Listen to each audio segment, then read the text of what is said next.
Hi friends, welcome to Kannada moral stories. ಪ್ರೀತಿ ಪಾತ್ರರ ಕ್ರೌರ್ಯ ಮತ್ತು ರಕ್ತ ಸಂಬಂಧಗಳು ಕಹಿಯಾಗಿ ಬದಲಾಗುವುದನ್ನು ನಾನು ನನ್ನ ಕಣ್ಣಾರೆ ನೋಡಿದ್ದೆ. ನನ್ನ ಮಾವನವರು ನಡುಗುತ್ತಿರುವ ಕೈಗಳಿಂದ ಆ ಹಳೆಯ 3 ಹರಿದ ನೋಟುಗಳನ್ನು ನನ್ನ ಕೈಗೆ ಕೊಟ್ಟಾಗ ನನಗೆ ಅನ್ನಿಸುತ್ತಿತ್ತು ಅವರು ಮಾನಸಿಕ ಸಮತೋಲನವನ್ನು ಕಳೆದುಕೊಂಡಿರಬಹುದು ಎಂದು. ಆದರೆ ಆ ಹಳೆಯ ಕಾಗದಗಳ ಹಿಂದೆ ಅಡಗಿರುವ ಕೋಟ್ಯಾಂತರ ರೂಪಾಯಿ ಹಣದ ರಹಸ್ಯ ಮತ್ತು ಭಯಾನಕ ವಾಸ್ತವ ನನ್ನ ಪಾದಗಳ ಕೆಳಗಿನ ಭೂಮಿಯನ್ನೇ ನಡುಗಿಸಿಬಿಟ್ಟಿತು. ಒಬ್ಬ ತಂದೆ ತನ್ನ ಸ್ವಂತ ಮಕ್ಕಳ ದ್ವೇಷದಿಂದ ತಪ್ಪಿಸಿಕೊಳ್ಳಲು ಇಷ್ಟೊಂದು ದೊಡ್ಡ ಅಪಾಯಕರವಾದ ಆಟವನ್ನು ಆಡುತ್ತಾರಾ?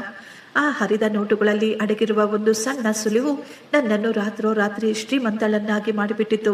ಜೊತೆಗೆ ನನ್ನ ಆತ್ಮವನ್ನು ನಡಗಿಸುವ ಒಂದು ಸತ್ಯ ಕೂಡ ಹೊರಗೆ ಬಂದಿತ್ತು. ನನ್ನ ಮದುವೆ ಈ ಅದ್ದೂರಿ ಬಂಗಲೆಯಲ್ಲಿ ನಡೆದಾಗ ನಾನು ಕನಸಿನಲ್ಲಿಯೂ ಯೋಚಿಸಿರಲಿಲ್ಲ ಒಂದು ದಿನ ಈ ಮನೆಯ ಕತ್ತಲೆ ಕೋಣೆಯಲ್ಲಿ ಕುಳಿತು ನಾನು ಕಣ್ಣೀರು ಸುರಿಸಬೇಕಾಗುತ್ತೆ ಅಂತ. ನನ್ನ ಮಾವನವರು ರಾಮಚಂದ್ರ ಅವರು ನಗರದ ಪ್ರತಿಷ್ಠಿತ ಗೌರವಾನ್ವಿತ ಶ್ರೀಮಂತ ವ್ಯಕ್ತಿಗಳಲ್ಲಿ ಒಬ್ಬರಾಗಿದ್ರು. ಅವರ ಪ್ರಭಾವ ಎಷ್ಟಿತ್ತು ಅಂದ್ರೆ ಅವರ ಹೆಸರಿನ ಫಲಕವನ್ನು ನೋಡಿದ ತಕ್ಷಣ ಜನರು ಗೌರವದಿಂದ ತಲೆ ಬಗ್ಗಿಸುತ್ತಿದ್ರು. ಆ ಶಾಂತಿ ಸದನ ಯಾವ ಅರಮನೆಗೂ ಕಡಿಮೆ ಇರಲಿಲ್ಲ. ಸುತ್ತಮುತ್ತಲೂ ಉದ್ಯಾನವನ, ಅಮೃತ ಶಿಲೆಯ ನೆಲೆ ಮತ್ತು ಮನೆ ತುಂಬ ವಿದೇಶಿ ಅದ್ದೂರಿ ಸಾಮಾನುಗಳು. ಒಂದೇ ಮಾತಿನಲ್ಲಿ ಹೇಳಬೇಕು ಅಂದ್ರೆ ಆ ಮನೆ ಸ್ವರ್ಗದಂತೆಯೇ ಇತ್ತು. ನನ್ನ ಮದುವೆ ರಾಮಚಂದ್ರ ಅವರ ಸಣ್ಣ ಮಗ ಆಕಾಶ್ನ ಜೊತೆ ನಡೆದಿತ್ತು. ಆಕಾಶ್ ಅಣ್ಣ ರಮೇಶ್ ಮತ್ತು ಅತ್ತಿಗೆ ರಮ್ಯಾ ಆ ಮನೆಯಲ್ಲಿ ಅವರದ್ದೇ ಮಾತು ನಡೆಯುತ್ತಿತ್ತು. ಅತ್ತೆಯ ಮರಣದ ನಂತರ ನನ್ನ ಮಾವ ನಮ್ಮನ್ನು ತಮ್ಮ ಪ್ರಪಂಚ ಅಂತ ಅಂದುಕೊಂಡಿದ್ದರು. ಮೊದಲು ಎಲ್ಲವೂ ತುಂಬಾ ಸುಂದರವಾದ ಕನಸಿನ ರೀತಿ ಕಳೀತಾ ಇತ್ತು. ಬೆಳಗಿನ ಕಾಫಿ ಟೀ ಕೂಡ ಎಲ್ಲರೂ ಜೊತೆಯಲ್ಲಿ ಕುಳಿತುಕೊಂಡೇ ಕುಡಿತಾ ಇದ್ರು. ಪ್ರತಿಯೊಂದು ಹಬ್ಬಗಳಿಗೂ ಕೋಟ್ಯಾಂತರ ರೂಪಾಯಿಯ ಉಡುಗೊರೆಗಳು ವಾಹಿವಾಟು ನಡೀತಾ ಇತ್ತು. ಎಲ್ಲರಿಗೂ ನಗರದ ಪ್ರತಿಷ್ಠಿತ ದೊಡ್ಡ ದೊಡ್ಡ ಹೋಟೆಲ್ಗಳಲ್ಲಿ ಊಟದ ವ್ಯವಸ್ಥೆ ಕೂಡ ನಡೀತಾ ಇತ್ತು. ಮೇಲೆ ನೋಡಲು ಇದೆಲ್ಲವೂ ತುಂಬಾ ಸುಂದರವಾಗಿತ್ತು. ಆದರೆ ಈ ಐಷಾರಾಮಿ ಜೀವನದ ಒಳಗೊಳಗೆ ಸಂಬಂಧಗಳಲ್ಲಿ ಇರುವ ಆ ವಿಷಯದ ಬಗ್ಗೆ ನನಗೆ ಅರಿವಿರಲಿಲ್ಲ. ನನ್ನ ಭಾವ ರಮೇಶ್ ಅವರು ತುಂಬಾ ಮಹತ್ವಾಕಾಂಕ್ಷಿಗಳು. ಅವರಿಗೆ ಅಧಿಕಾರದ ಹುಚ್ಚು ತುಂಬಾ ಇತ್ತು. ಅವರ ದೃಷ್ಟಿಯಲ್ಲಿ ಸಂಬಂಧಗಳು ಅಂದ್ರೆ ಕೇವಲ ಅವರಿಗೆ ಕೆಲಸಕ್ಕೆ ಬರುವವರು ಶ್ರೀಮಂತರು ಮಾತ್ರ. ಮಾವನವರು ತಮ್ಮ ಪೂರ್ತಿ ವ್ಯವಹಾರವನ್ನು ತಮ್ಮ ದೊಡ್ಡ ಮಗ ರಮೇಶ್ ಅವರ ಕೈಗೆ ಒಪ್ಪಿಸಿದ್ದರು. ನನ್ನ ವಾರಕಿತ್ತಿ ರಮ್ಯಾ ದಿನವೆಲ್ಲ ಕಿಟ್ಟಿ ಪಾರ್ಟಿಗಳು, ಶಾಪಿಂಗ್ ಎಂದೇ ಕಾಲ ಕಳೀತಾ ಇದ್ಲು. ಶ್ರೀಮಂತ ಮನೆತನದ ದೊಡ್ಡ ಸೊಸೆ ಎಂದು ಆಕೆ ತುಂಬಾ ಹೆಮ್ಮೆ ಕೊಚ್ಚಿಕೊಳ್ಳುತ್ತಿದ್ದಳು. ನಾನು ಮಧ್ಯಮ ವರ್ಗದ ಶಿಕ್ಷಕರ ಮಗಳಾಗಿದ್ದೆ. ನಾನು ಯಾವಾಗಲೂ ಸಂಬಂಧಗಳನ್ನು ಉಳಿಸಿಕೊಳ್ಳಲು ಮತ್ತು ಎಲ್ಲರನ್ನೂ ಒಟ್ಟಿಗೆ ಹಿಡಿದಿಟ್ಟುಕೊಳ್ಳಲು ಶ್ರಮಿಸುತ್ತಿದ್ದೆ. ನನ್ನ ಈ ಸರಳತೆ ನೋಡಿ ಅಕ್ಕನಿಗೆ ತುಂಬಾ ಕೋಪ ಬರ್ತಾ ಇತ್ತು.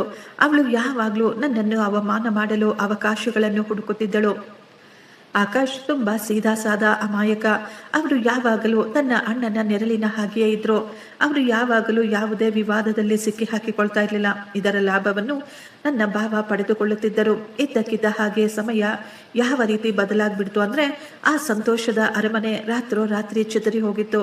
ಒಂದು ತಪ್ಪಾದ ವ್ಯಾಪಾರದ ಒಪ್ಪಂದ ಮತ್ತು ಹಠಾತ್ ಷೇರು ಮಾರುಕಟ್ಟೆಯ ಕುಸಿತ ರಾಮಚಂದ್ರ ಅವರ ಹಳೆಯ ಸಾಮ್ರಾಜ್ಯದ ಅಡಿಪಾಯವನ್ನೇ ಅಲುಗಿಸಿಬಿಟ್ಟಿತ್ತು. ರಮೇಶ್ ಇದು ತುಂಬಾ ಲಾಭದಾಯಕವಾದ ಷೇರುಗಳು ಅಂತ ಹೇಳಿ ತನ್ನ ತಂದೆಯ ಕೈಯಿಂದ ತುಂಬಾ ದೊಡ್ಡ ಮೊತ್ತವನ್ನು ಹೂಡಿಕೆ ಮಾಡಿಸಿದ್ದ. ಆದ್ರೆ ಸತ್ಯ ಹೇಳಬೇಕು ಅಂದ್ರೆ ಅದು ಅವರ ಒಂದು ಜಾಲವಾಗಿತ್ತು. ನಿಧಾನವಾಗಿ ಬ್ಯಾಂಕಿನ ನೋಟಿಸುಗಳು ಬರಲು ಶುರುವಾದವು. ಎಷ್ಟೋ ವರ್ಷಗಳಿಂದ ಪೋಷಿಸಿ ಬೆಳೆಸಿದ್ದ ಜನ ಈಗ ಮನೆಯ ಹೊರಗೆ ನಿಂತು ಕೆಟ್ಟದಾಗಿ ವರ್ತಿಸುತ್ತಿದ್ದರು. ಸಾಲವು ಎಷ್ಟೊಂದು ಹೆಚ್ಚಾಗ್ಬಿಟ್ಟಿತ್ತು ಅಂದ್ರೆ ಮಾವನವರ ಇಡೀ ಪ್ರಪಂಚ ತಲೆಕೆಳಗಾಗಿ ಬಿಟ್ಟಿತ್ತು. ಆ ಆಘಾತದಿಂದ ಮಾವನವರಿಗೆ ಹೃದಯಾಘಾತವಾಗಿತ್ತು. ಡಾಕ್ಟರ್ಗಳು ಅವರನ್ನು ಉಳಿಸಿದರು. ಆದರೆ ಅವರ ಅರ್ಧ ಶರೀರ ಕೆಲಸ ಮಾಡ್ತಾ ಇರಲಿಲ್ಲ. ನನ್ನ ಮಾವನವರು ಈಗ ಹಾಸಿಗೆ ಹಿಡಿದು ಬಿಟ್ಟಿದ್ದರು. ಅವರ ಧ್ವನಿಯನ್ನು ಸಹ ಅವರು ಕಳೆದುಕೊಂಡು ಬಿಟ್ಟಿದ್ದರು. ಮಾವನವರ ಜೇಬು ಖಾಲಿಯಾದಾಗ ಅವರು ನಿಸ್ಸಹಾಯಕರಾದ ತಕ್ಷಣ ಈ ಮನೆಯ ನಿಜವಾದ ಮುಖವಾಡಗಳು ಕಲಚಲು ಪ್ರಾರಂಭಿಸಿದವು. ಯಾವ ದೊಡ್ಡ ಮಗ ತಮ್ಮ ತಂದೆಯ ಪಾದಗಳ ಬಳಿ ಕುಳಿತು ಎಲ್ಲ ವ್ಯವಹಾರವನ್ನು ಸಂಭಾಳಿಸುತ್ತಿದ್ರೋ ಅವರು ಒಂದೇ ಒಂದು ಕ್ಷಣ ಕೂಡ ಯೋಚಿಸಲಿಲ್ಲ. ಅವರಿಗೆ ಅನ್ನಿಸ್ತಾ ಇತ್ತು ಈ ವಯಸ್ಸಾದ ಮುದುಕ ಈಗ ಈ ಮನೆಯ ಮೇಲೆ, ನಮ್ಮೆಲ್ಲರ ಮೇಲೆ ಭಾರವಾಗಿದ್ದಾರೆ ಎಂದು. ಈಗ ಮನೆಯ ಒಂದೊಂದೇ ದುಬಾರಿ ಸಾಮಾನುಗಳನ್ನು ಮಾರಾಟ ಮಾಡಲು ಶುರು ಮಾಡಿದರು. ಬ್ಯಾಂಕಿನ ಸಾಲವನ್ನು ತೀರಿಸಲು ಭಾವನವರು ತನ್ನ ತಂದೆಯ ವೈಯಕ್ತಿಕ ಆಸ್ತಿಯ ಮೇಲೆ ಕೂಡ ಈಗ ಕಣ್ಣಿಟ್ಟಿದ್ದರು. ಆದರೆ ಅವರಿಗೆ ಯಾವುದೇ ದಾಖಲೆಗಳು ಸಿಗಲಿಲ್ಲ. ಆದ್ದರಿಂದ ಈ ಎಲ್ಲಾ ಕೋಪ ಮತ್ತು ಹತಾಶೆಯನ್ನು ಅವನು ತನ್ನ ತಂದೆಯ ಮೇಲೆ ಹೊರಹಾಕಲು ಪ್ರಾರಂಭಿಸಿದ. ಒಂದು ದಿನ ಬೆಳಿಗ್ಗೆ ಮಾವನವರಿಗೆ ತುಂಬಾ ಜಾಸ್ತಿ ಜ್ವರ ಬರ್ತಾ ಇತ್ತು.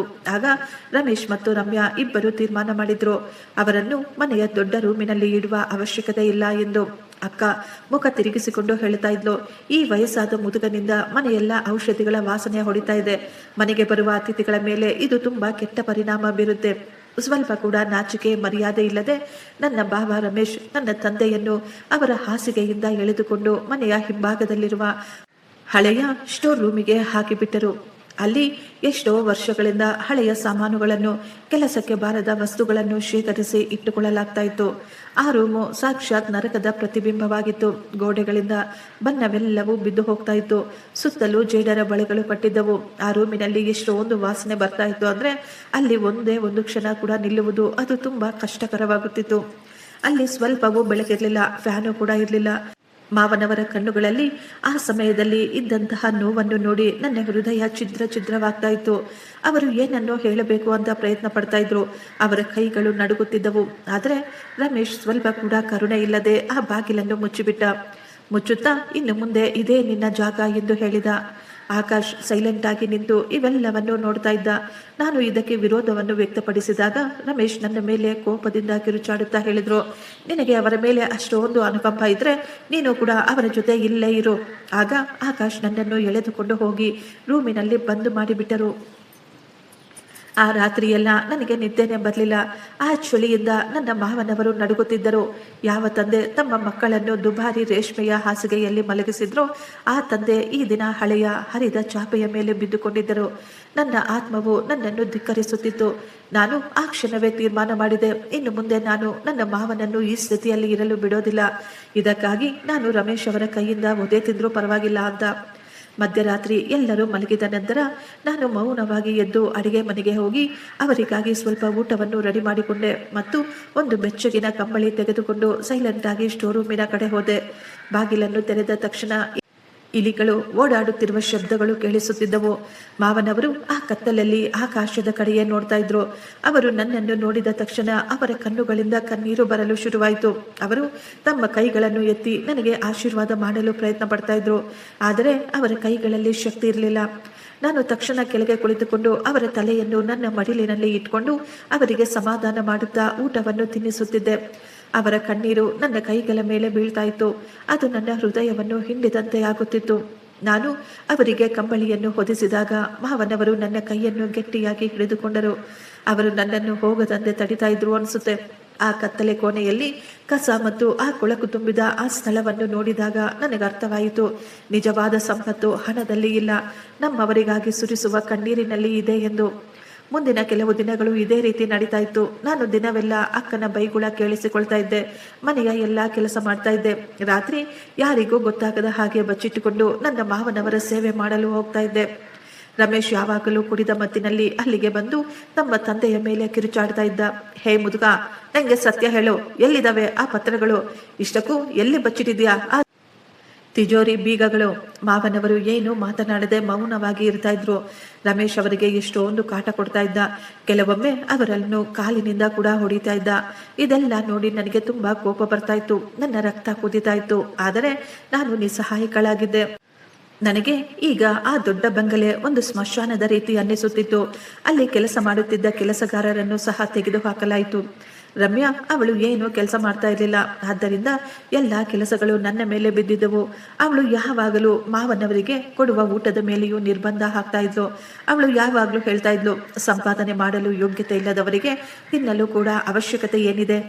ನಾನು ನನ್ನ ತಟ್ಟೆಯಲ್ಲಿರುವ ಊಟವನ್ನು ಸ್ವಲ್ಪ ಮಿಕ್ಕಿಸಿಕೊಂಡು ಅದನ್ನೇ ಮಾವನಿಗೆ ತಿನ್ನಿಸುತ್ತಿದ್ದೆ. ಒಂದು ದಿನ ರಮೇಶ್ ಮಾವನವರ ಹಳೆಯ ಪೆಟ್ಟಿಗೆಯನ್ನು ಹೊರತೆಗೆದು ಅದನ್ನು ಎಲ್ಲರ ಮುಂದೆ ಹೊಡೆದು ಹಾಕಿದ. ಅವರಿಗೆ ಅನ್ನಿಸ್ತಾ ಇತ್ತು ಇದರಲ್ಲಿ ಬಂಗಾರ ಅಥವಾ ಪ್ರಾಪರ್ಟಿಯ ಕಾಗದ ಪತ್ರಗಳು ಇರಬಹುದು ಎಂದು. ಆದರೆ ಅದರಲ್ಲಿ ಅತ್ತೆಯ ಹಳೆಯ ಫೋಟೋ, ಮಕ್ಕಳ ಕೆಲವು ಆಟದ ಸಾಮಾನುಗಳು, ಹಳೆಯ ಹರಿದ ಕೆಲವು ನೋಟುಗಳು ಮಾತ್ರ ಇದ್ದವು. ರಮೇಶ್ ಕೋಪದಿಂದ ಎಲ್ಲ ಸಾಮಾನುಗಳನ್ನು ನೆಲದ ಮೇಲೆ ಎತ್ತಿ ಬಿಸಾಕಿ ಅವುಗಳನ್ನು ತುಳಿಯುತ್ತಾ ಕೋಪದಿಂದ ಕಾಲಿನಲ್ಲಿ ಒದಿತಾ ಇದ್ದ. ಮಾವನವರು ಬಾಗಿಲಿನ ಸಂದಿಯಿಂದ ಇವೆಲ್ಲ ನೋಡ್ತಾ ಇದ್ರು. ಅವರ ಆ ಮೌನ ರೋದನೆ ಈಗಲೂ ನನ್ನ ಕಿವಿಯಲ್ಲಿ ಕೇಳಿಸುತ್ತಿತ್ತು. ಸಂಬಂಧಗಳ ಇಂತಹ ನೀಚ ಮುಖವನ್ನು ನಾನು ಇದಕ್ಕೆ ಮೊದಲು ಯಾವತ್ತೂ ನೋಡಿರಲಿಲ್ಲ. ದುಡ್ಡು ಮನುಷ್ಯನನ್ನು ಕೇವಲ ಕುರುಡನನ್ನಾಗಿ ಮಾತ್ರ ಮಾಡುವುದಿಲ್ಲ, ಅವನನ್ನು ರಾಕ್ಷಸನನ್ನಾಗಿ ಕೂಡ ಮಾಡಿಬಿಡುತ್ತೆ ಎಂದು ನನ್ನ ಭಾವನನ್ನು ನೋಡಿ ನನಗೆ ಅರ್ಥವಾಯಿತು. ಮಾವನವರ ಆರೋಗ್ಯ ದಿನದಿಂದ ದಿನಕ್ಕೆ ಕ್ಷೀಣಿಸುತ್ತಿತ್ತು. ಆದರೆ ಯಾರಿಗೂ ಅವರ ಚಿಂತೆ ಇರಲಿಲ್ಲ. ಎಲ್ಲರಿಗೂ ಕೇವಲ ಮಾವನವರು ಮುಚ್ಚಿಟ್ಟಿದ್ದ ಆ ಆಸ್ತಿಯ ಮೇಲೆ ಕಣ್ಣು ಇತ್ತು. ಸ್ಟೋರ್ ರೂಮಿನ ಆ ರಾತ್ರಿ ನನ್ನ ಜೀವನದ ಅತ್ಯಂತ ಭಯಾನಕವಾದ ರಾತ್ರಿಯಾಗಿತ್ತು. ಒಂದು ಸಮಯದಲ್ಲಿ ನನ್ನ ಮಾವನವರನ್ನು ನೋಡಿ ಎಲ್ಲರೂ ಎಷ್ಟೋ ಗೌರವದಿಂದ ತಲೆ ಬಗ್ಗಿಸಿ ನಮಸ್ಕಾರ ಮಾಡ್ತಾ ಇದ್ರು. ಈ ದಿನ ಅದೇ ವ್ಯಕ್ತಿ ಹಳೆಯ ಸಾಮಾನುಗಳು ಕಸದ ರಾಶಿಯ ಮಧ್ಯೆ ಮಲಗಿದ್ರು. ಅವರ ಉಸಿರಾಟದ ಶಬ್ದ ಹಳೆಯ ಇಂಜಿನ್ ತರ ಸೌಂಡ್ ಮಾಡುತ್ತಿತ್ತು. ನಾನು ಅವರಿಗಾಗಿ ಒಂದು ದಿಂಬನ್ನು ತೆಗೆದುಕೊಂಡು ಹೋಗಿ ತಲೆ ಕೆಳಗೆ ಇಟ್ಟಾಗ ಅವರು ತಕ್ಷಣ ನನ್ನ ಕೈಯನ್ನು ಹಿಡಿದುಕೊಂಡರು. ಅವರ ಕೈಗಳ ಅನುಭವ ಇನ್ನು ನನ್ನ ಮನಸ್ಸನ್ನು ನಡಗಿಸುತ್ತಿತ್ತು. ಅವರ ಕಣ್ಣುಗಳಲ್ಲಿ ಕಣ್ಣೀರು ಇರಲಿಲ್ಲ, ಅಲ್ಲಿ ಕೇವಲ ಶೂನ್ಯವಿತ್ತು. ಆ ಶೂನ್ಯ ಎಷ್ಟೊಂದು ವಿಷಯಗಳನ್ನು ಹೇಳ್ತಾ ಇತ್ತು. ನನಗೆ ಅನ್ನಿಸುತ್ತಿತ್ತು, ಈ ಹೊರಗಿನ ಐಷಾರಾಮಿ ಪ್ರಪಂಚ ಅವರ ದೃಷ್ಟಿಯಲ್ಲಿ ಅದು ಸತ್ತು ಹೋಗಿದೆ ಎಂದು. ರಮ್ಯಾ ಬೆಳಿಗ್ಗೆಯೇ ಜೋರಾಗಿ ಕಿರುಚಾಡುತ್ತಾ, ಈ ದಿನ ತಿಂಡಿ ಏನ್ ಮಾಡಲಾಗ್ತಾ ಇದೆ? ಅವಳು ಪದೇ ಪದೇ ಸ್ಟೋರ್ ರೂಮಿನ ಕಡೆ ನೋಡಿ ಹೇಳ್ತಾ ಇದ್ಲು. ಆ ಕಡೆ ಹೋಗುವ ಅವಶ್ಯಕತೆ ಇಲ್ಲ, ಅಲ್ಲಿ ಕೇವಲ ಕಸ ಮತ್ತು ರೋಗ ತುಂಬಿಕೊಂಡಿದೆ. ರಮೇಶ್ ಅವರ ವ್ಯವಹಾರ ತುಂಬಾ ಹಿಂಸಾತ್ಮಕವಾಗಿ ಬದಲಾಗ್ತಾ ಇತ್ತು. ಅವರಿಗೆ ಪೂರ್ತಿ ನಂಬಿಕೆ ಇತ್ತು, ಮಾವನವರು ಎಲ್ಲ ಒಂದು ಕಡೆ ಕೋಟ್ಯಾಂತರ ರೂಪಾಯಿ ದುಡ್ಡು ಮತ್ತು ಒಡವೆ ಬಚ್ಚಿಟ್ಟಿದ್ದಾರೆ ಅಂತ. ಅವರು ದಿನದಲ್ಲಿ 3-4 ಬಾರಿಯಾದರೂ ಸ್ಟೋರ್ ರೂಮ್ಗೆ ಹೋಗಿ ಬರ್ತಾ ಇದ್ರು. ಪ್ರತಿ ಬಾರಿಯೂ ಅವರು ಮಾವನಿಗೆ ಎಷ್ಟೊಂದು ಹಿಂಸೆ ಕೊಡ್ತಾ ಇದ್ರು. ಒಂದು ದಿನ ಮಧ್ಯಾಹ್ನ ನಾನು ಕಿಟಕಿಯ ಬಳಿ ನಿಂತುಕೊಂಡು ಕೆಲಸ ಮಾಡ್ತಾ ಇದ್ದೆ. ಆಗಲೇ ರಮೇಶ್ ಜೋರಾಗಿ ಕಿರುಚಾಡ್ತಾ ಇದ್ದ. ನೀನು ಮರ್ಯಾದೆಯಾಗಿ ಯೋಚಿಸಿ ಹೇಳು, ಇಷ್ಟಕ್ಕೂ ಬ್ಯಾಂಕಿನ ಪತ್ರಗಳನ್ನು ಎಲ್ಲಿ ಬಚ್ಚಿಟ್ಟಿದ್ಯಾ? ಅಮ್ಮನ ಹೆಸರಿನ ಮೇಲೆ ಕೊಂಡುಕೊಂಡಂತಹ ಸ್ಥಳ, ಅದರ ಒರಿಜಿನಲ್ ಕಾಗದ ಪತ್ರಗಳು ಎಲ್ಲಿದ್ದಾವೆ? ಭಾವನವರ ಧ್ವನಿ ಮೊದಲೇ ಹೊರಟೋಗಿತ್ತು. ಅವರು ಕೇವಲ ತಲೆಯಾಡಿಸಿ ಇಲ್ಲ ಅಂತ ಹೇಳ್ತಾ ಇದ್ರು. ರಮೇಶ್ ಕೋಪದಿಂದ ಅಲ್ಲೇ ಹತ್ತಿರ ಬಿದ್ದಿದ್ದ ಒಂದು ಚೆಂಬು ತೆಗೆದುಕೊಂಡು ಎಸೆದಾಗ ಅದು ಮಾವನವರ ಹಣೆಗೆ ಹೋಗಿ ಬಿದ್ದಿತ್ತು. ಅದನ್ನು ನೋಡಿ ನನ್ನ ಕರುಳು ಕಿತ್ತು ಬಂದ ಹಾಗೆ ಆಗಿತ್ತು. ನಾನು ಒಳಗೆ ಮಾವನವರ ಬಳಿ ಹೋಗಲು ಪ್ರಯತ್ನ ಪಟ್ಟೆ. ಆದರೆ ರಮೇಶ್ ನನ್ನನ್ನು ಅಲ್ಲಿಂದ ತಳ್ಳಿಬಿಟ್ಟ. ಇನ್ನೊಂದು ಬಾರಿ ಈ ಮುದುಕನ ಪರವಾಗಿ ಮಾತನಾಡುವುದನ್ನು ನಿಲ್ಲಿಸು. ನಿನಗೆ ಈ ವ್ಯಕ್ತಿಯ ಮೇಲೆ ಅಷ್ಟೊಂದು ಅನುಕಂಪ ಬರ್ತಾ ಇದ್ರೆ ಇಂದಿನಿಂದ ನಿನ್ನ ಊಟ ಕೂಡ ಬಂದ್ ಮಾಡಲಾಗುತ್ತೆ. ಆ ದಿನದಿಂದ ನಾನು ನನ್ನ ಭಾಗದ ಸ್ವಲ್ಪ ಊಟವನ್ನು ನನ್ನ ಮಾವನವರಿಗೆ ತಿನ್ನಿಸಲು ಶುರು ಮಾಡಿದೆ.